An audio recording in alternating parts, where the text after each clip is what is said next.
우리 함께 하나님의 말씀 보겠습니다. 요한계시록 2장 8절에서 17절 말씀입니다. 오늘 저와 여러분이 함께 묵상할 말씀은 요한계시록 2장 8절에서 17절입니다. 같이 읽겠습니다. 서머나 교회의 심부름꾼에게 이렇게 써보내라. 처음이며 마지막이요 죽으셨다가 살아나신 분이 이렇게 말씀하신다. 나는 네가 당한 환난과 궁핍을 알고 있다. 그런데 사실 너는 부요하다. 또 자칭 유대 사람이라는 자들에게서 네가 비방을 당하고 있는 것도 나는 알고 있다. 그러나 사실 그들은 유대 사람이 아니라 사탄의 무리다. 네가 장차 받을 고난을 두려워하지 말아라. 보아라, 악마가 너희를 시험하여 넘어뜨리려고 너희 가운데서 몇 사람을 감옥에다 집어넣으려고 한다.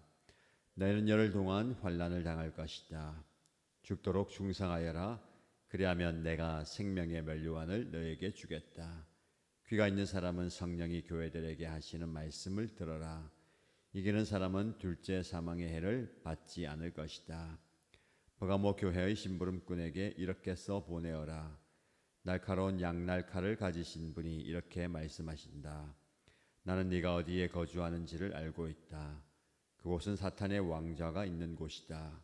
그렇지만 너는 내 이름을 굳게 붙잡고 또 내 신실한 증인인 안디바가 너희 곁 곧 사탄이 살고 있는 그곳에서 죽임을 당할 때에도 나를 믿는 믿음을 저버리지 않았다.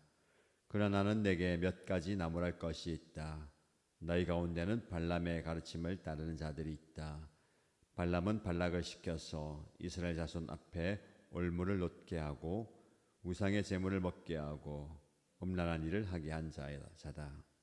이와 같이 내게도 니골라당의 가르침을 따르는 자들이 있다. 그러니 회개하여라. 만일 회개하지 않으면 내가 속히 너에게로 가서 내 입에서 나오는 칼을 가지고 그들과 싸우겠다. 귀가 있는 사람은 성령이 교회들에게 하시는 말씀을 들어라. 이기는 사람에게는 내가 감추어둔 만나를 주겠고 흰 돌도 주겠다. 그 돌에는 새 이름이 적혀 있는데 그 돌을 받는 사람 밖에는 아무도 그것을 알지 못한다. 아멘. 오늘 우리에게 주시는 하나님의 귀한 말씀을 마음에 새기고 그 은혜 받는 시간 되길 바랍니다.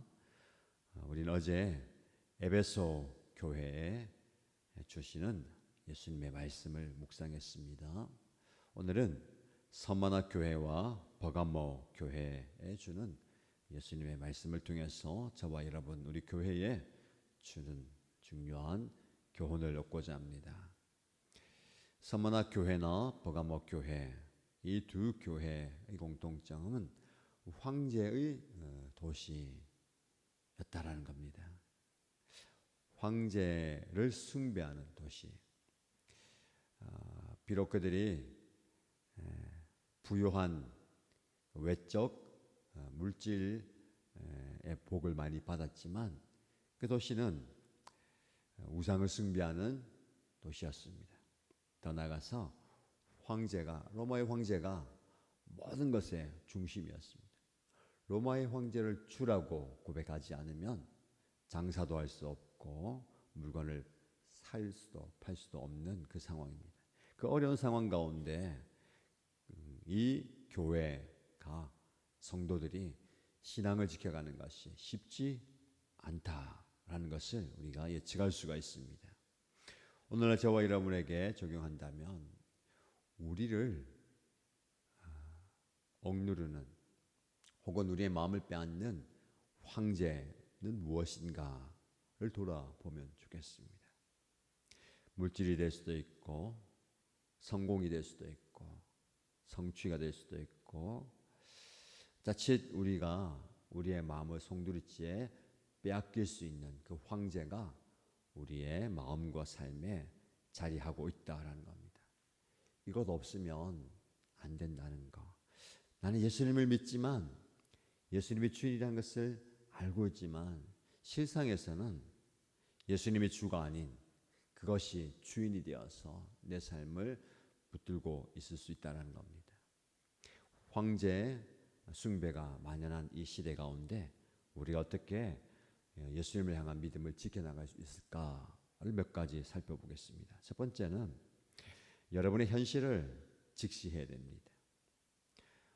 8절 말씀 보시면 서머나 교회에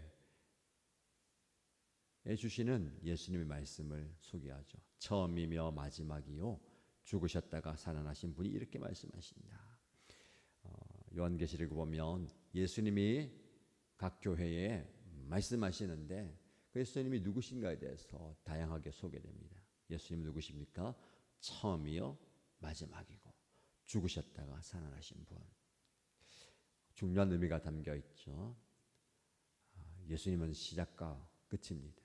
모든 것이 따라 죽으셨다가 살아나셨다.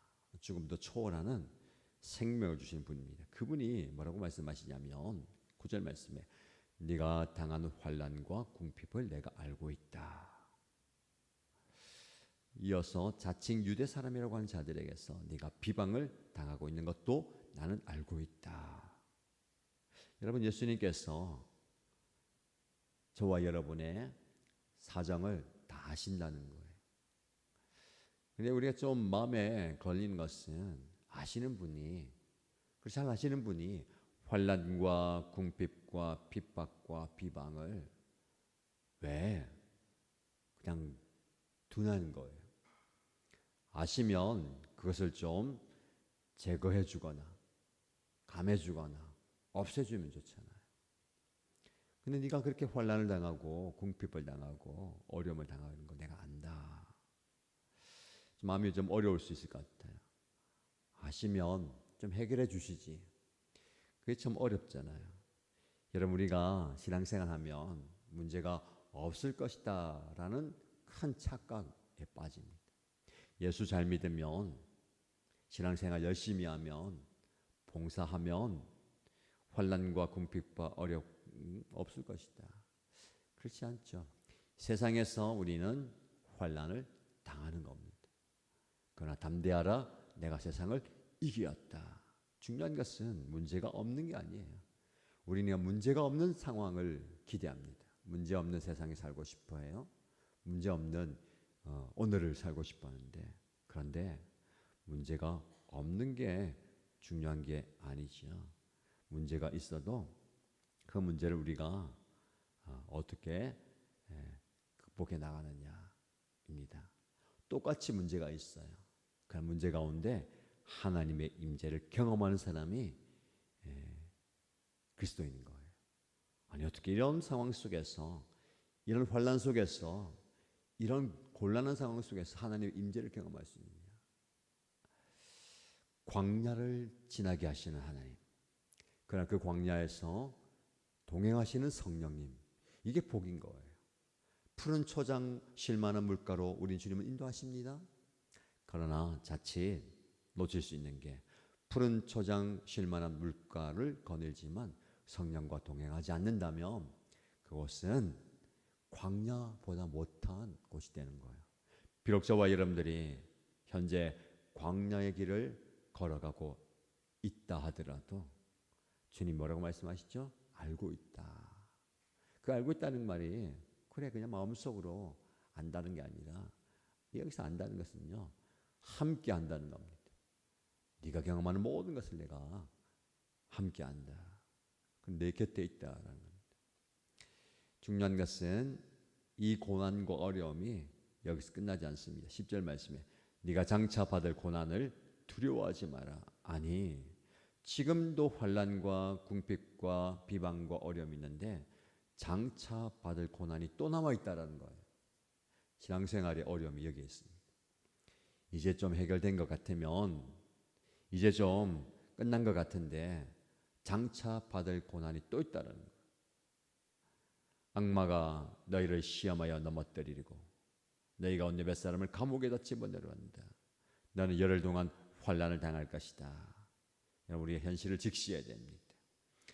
여전히 우리는 환난과 어려움과 고난이 있습니다. 그러나 예수님께서 우리에게 주시는 말씀은 그 환난과 고난에 빠져 살지 않고 거기에 묶여지지 않고 거기로부터 자유함을 누리는 거예요. 더 나아가서 승리하는 겁니다. 예수님 왜 환난과 어려움과 고난을 주실까요?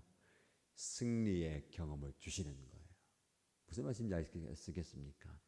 싸우지 않으면 이기는 경험을 할 수가 없어요. 물론 다치겠죠. 아프겠죠. 힘들겠죠. 때는 질 수도 있을 것 같아요. 그러나 지는 전투가 있지만 큰 전쟁에서는 이기는 겁니다. 그래서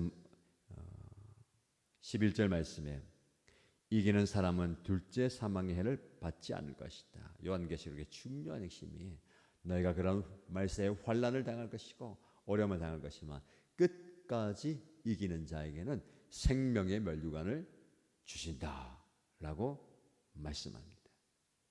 여러분 우리는 이기는 자가 되어야 됩니다.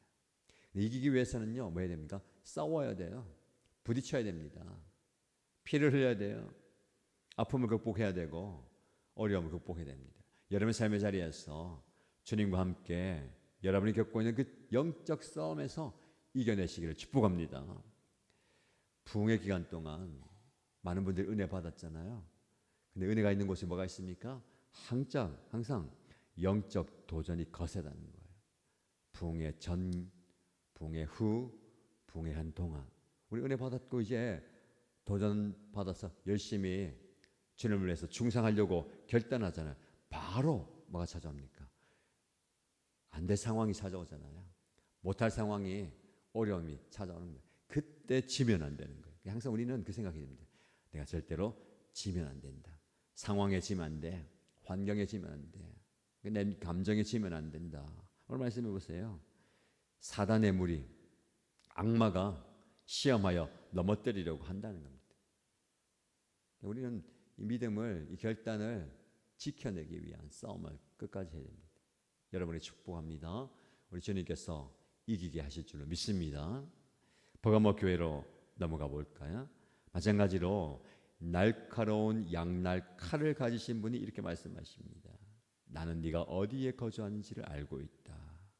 그런데 그곳은 사탄의 왕자가 있는 곳이다. 지금 버가모 교회가 있는 곳이요, 사탄의 왕자가 있는 곳이다.